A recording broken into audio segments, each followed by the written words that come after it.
Questo video è la seconda parte del mio primissimo Q&A. La prima parte la trovate nel link sotto in descrizione. In questo video verrà annunciato anche il vincitore del giveaway dei 10.000 iscritti sul mio canale YouTube. Quindi adesso torniamo alle domande. Ok, rispondiamo a tutte le domande sulla vita privata adesso. Allora, Alberto chiede: quanti soldi spendi per praticare questo sport? Magari non spendo soldi per comprarmi la bici, pezzi e quant'altro, perché fortunatamente ho i miei sponsor, ma in realtà ho investito tutta la mia vita per questo sogno. Jacopo chiede: ma il dirt è un hobby o è il tuo lavoro? Assolutamente, dal 2014 è diventato il mio lavoro a tempo pieno. Pratichi o hai provato altri sport che ti regalano adrenalina come la bici? Sì, io scio, faccio sci freestyle, ho fatto go-kart in passato per 10 anni, ho fatto un po' di gare di go-kart, ma andavo tanto in go-kart ogni weekend. Com'è?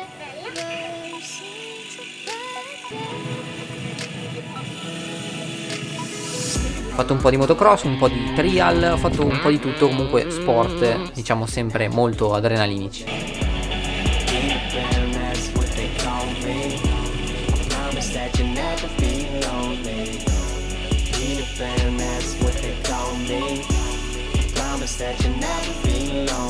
Mi ha scritto anche Piero Pelù: fai qualche tipo di allenamento particolare in palestra? E se sì, quale? Vado in due tipi di palestre. Ho una palestra normalissima dove faccio pesistica, semplicemente per mantenere il mio tono muscolare attivo, soprattutto d'inverno. Ma vado anche una volta a settimana alla palestra che si chiama Zero Gravity, che è una palestra con trampolini elastici o comunque per movimenti a corpo libero, dove alleno tutte le mie rotazioni.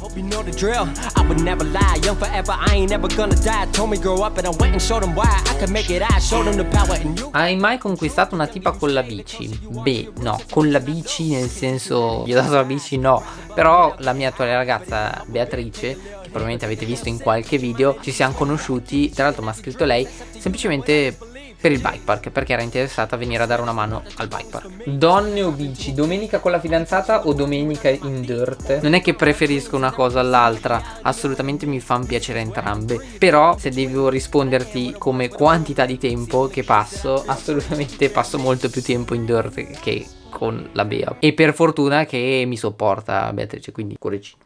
Pensi che vai forte perché hai talento naturale o perché hai fatto molto allenamento? Assolutamente molto allenamento e molta determinazione. I soldi per la tua passione li hai trovati facilmente o hai dovuto quasi faticare? E se hai faticato, come li guadagnavi? Quando ho iniziato ero minorenne, quindi mi sostenevano molto i miei genitori, però fin da subito mi sono impegnato, ho iniziato a cercare i miei primi sponsor in modo tale da avere sempre meno spese possibili, fino da non avere spese e iniziare a guadagnarne. Sebastiano Cremonesi chiede: come ci si sente ad essere quasi l'unico in Italia insieme a Diego a praticare questo sport a livello professionale, ma soprattutto internazionale? Beh, devo dire che essere partiti con lui da zero e essere cresciuti insieme è stato un percorso veramente molto bello. Come mi sento? In realtà non c'è un sentimento per questa cosa, spero solo che qualcun altro come noi si appassioni e provi veramente a spingere come abbiamo fatto noi. Prima di aprire il tuo bike park, dove ti allenavi per il dirt e slopestyle? In settimana giravo tantissimo in skate park, avevo uno skate park vicino a casa e giravo un sacco lì. Invece nel weekend andavo sempre a casa di Diego, ho iniziato proprio a girare in dirt e a andare regolarmente a girare in dirt.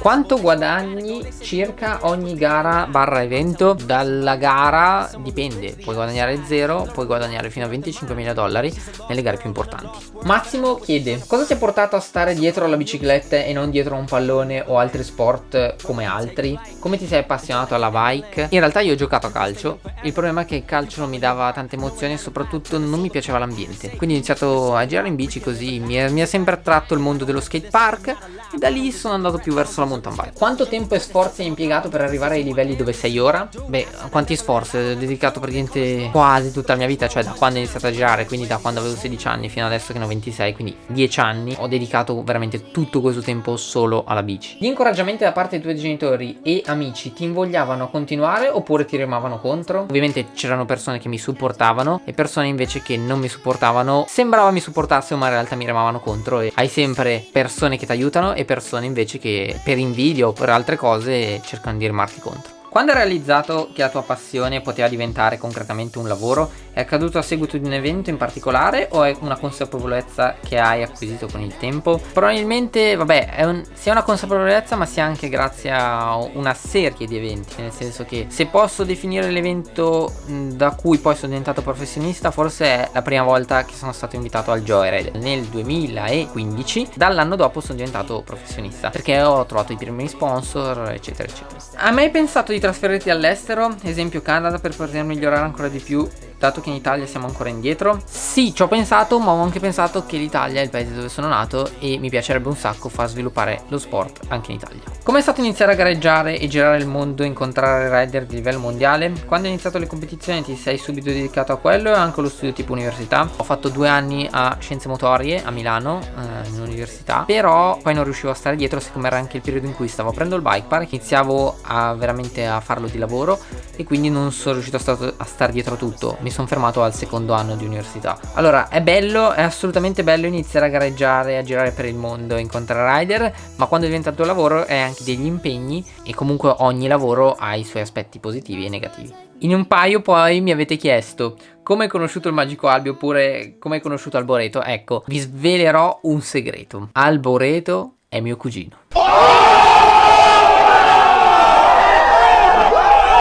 E questo non ve lo aspettavate, eh? Giovanni mi chiede: io ho 17 anni e ho paura del mio futuro, di non riuscire a esplodere e sentirmi realizzato. Come affrontavi questo o come ti vedevi quando avevi 16-17 anni? Hai completamente ragione, a 17 anni probabilmente mi sentivo anch'io così, nel senso che inseguivo questo sogno che era riuscire a far diventare comunque la bici o comunque il riding e tutto quello che ci sta dietro il mio lavoro, però c'è sempre quell'insicurezza, diciamo. Io ti posso dire per esperienza adesso che se tu vuoi una cosa, inseguila e veramente mantieni fisso nella testa il tuo obiettivo iniziale e continua a inseguire quell'obiettivo, perché piano piano lo raggiungerai di sicuro. Altra domanda gettonatissima che mi avete fatto è riguardo il bike park, nel senso perché ho creato il bike park. Tutto è iniziato nel 2014, ma in realtà l'idea era già da prima, da anni prima, perché io viaggiando già per il mondo per fare contest ho sempre visto che all'estero è sempre stato pieno di bike park, bellissimo, comunque di pump track, erano sempre pieni di gente,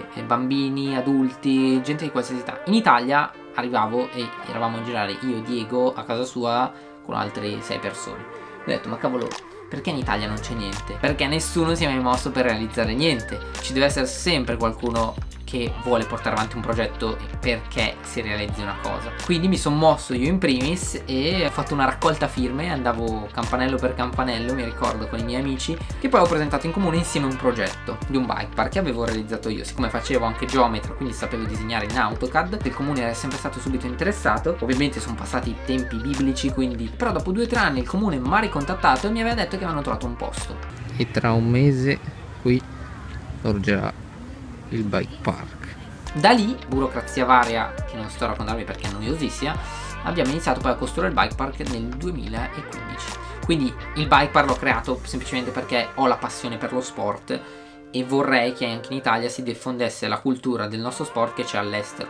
Comunque ci farò un video dedicato perché voglio spiegarvi assolutamente bene la mia idea del bike park e qual è il mio progetto e il mio obiettivo col bike park. Milische chiede: al park fai anche corsi per rider medio avanzati per insegnare trick o come si salta? Sì, non facciamo corsi ma facciamo lezioni private per qualsiasi età e livello. Stefano Pozzi chiede: qual è l'aspetto più bello che ti sta lasciando il tuo park da quando lo hai aperto e che non ti saresti mai aspettato prima di aprirlo? Assolutamente l'aggregazione con le persone e il rapporto con le persone, perché gestire un bike park è come gestire un'azienda, quindi anche l'aspetto gestionale mi sta formando un sacco per il rapporto che ho io nei confronti degli altri ragazzi che mi aiutano a gestire il bike park. Pensi che per andare forte in DH possa essere utile allenarsi con la dirt? Assolutamente sì, tutti i campioni di downhill girano anche in dirt perché la bici a dirt è molto meno stabile da guidare. Se tu impari a guidare molto bene la bici a dirt, automaticamente poi quando risali sulla bici da downhill o sulla bici da enduro ti senti molto più sicuro e molto più stabile. In tantissimi poi mi avete chiesto quando ci facciamo una giornata in park assieme se organizzerò dei raduni eccetera. È un'ottima idea per l'anno prossimo. Adesso per variare un attimo parliamo delle domande che ho trovato più divertenti. Ve le leggo perché ce ne sono state alcune che veramente mi hanno fatto morire dal ridere. La primissima domanda che non solo una persona, in più persone avete fatto è: perché mi chiamo Torquato Testa? È il mio nome, è semplicemente il mio nome. Io mi chiamo Torquato, di nome come Torquato Tasso. Posso mettere delle calamite nelle scarpe per fare slopestyle o è vietato? Oppure quanto costa una cipolla da enduro? Usi i topless o le camere d'aria? Non so te, ma io il top lo uso. Ma il suono della ruota libera è da considerarsi pornografico? Sì. Ma se bevo lo sgrassatore dimagrisco? Ti consiglio di non berlo, però magari dimagrisci. Come ultima chiusura di questa piccola parentesi di domande divertenti, pensi di poter riuscire a diventare un esperto a livello mondiale?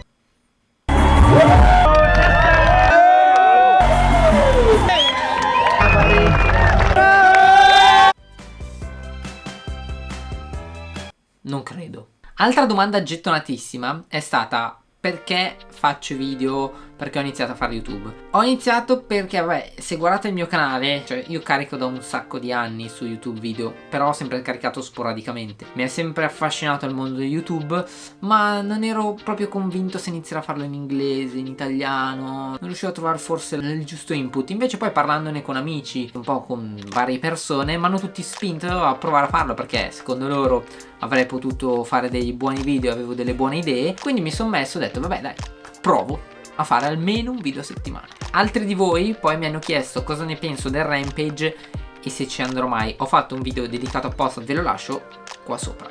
Ok, ma adesso arriviamo al punto clou di questo Q&A, che è l'annuncio del vincitore del giveaway, che se vi ricordate era nel video del bike check della Pikespeak. Allora, ho letto tutte le vostre domande, tutti i vostri commenti, ho selezionato le domande migliori e sono arrivato alla conclusione che la domanda vincitrice è quella di Giovanni, che ho già risposto prima a questa domanda, la rileggiamo. Io ho 17 anni e ho paura del mio futuro, di non riuscire a esplodere e sentirmi realizzato. Come affrontavi questo o come ti vedevi quando avevi 16-17 anni? Questa domanda mi è piaciuta particolarmente perché è una domanda molto spontanea, secondo me, di un ragazzo di 17 anni. Siccome anch'io ho 17 anni, mi sarei fatto la stessa domanda. E mi è piaciuta perché non era una classica domanda che può essere sulla bici, mi fanno un sacco di persone. Una domanda unica, che io ho trovato unica nel suo genere, che nessun altro mi ha fatto in questo Q&A. Infatti per questo, Giovanni, ti sei aggiudicato queste cuffie Skullcandy. Scrivimi su Instagram, Facebook, dove vuoi, o anche qua nei commenti, e così riesco a inviarti queste cuffie. Bene, direi che abbiamo parlato abbastanza anche in questo Q&A. Spero di aver risposto a tutte le vostre domande, tutte le vostre curiosità. Di sicuro in futuro ne farò altri, perché mi è piaciuto comunque questo format. Ho visto che anche voi eravate belli attivi nelle domande. Ricordatevi di lasciare un like se vi è piaciuto il video. Lasciatemi un commento se trovate questo Q&A un format comunque interessante e divertente.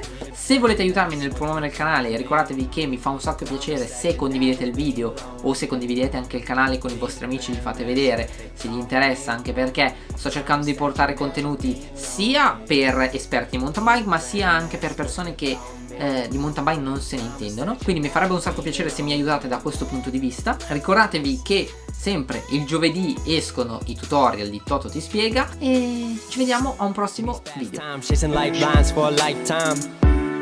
I've had my heart in the right place at the wrong time with the right girl in another world. Maybe we would be together still. If you hear this and resent that, I don't give a shit, I'll let it spill. I don't give a damn, I'll keep it real. Cause by now I hope you know the drill.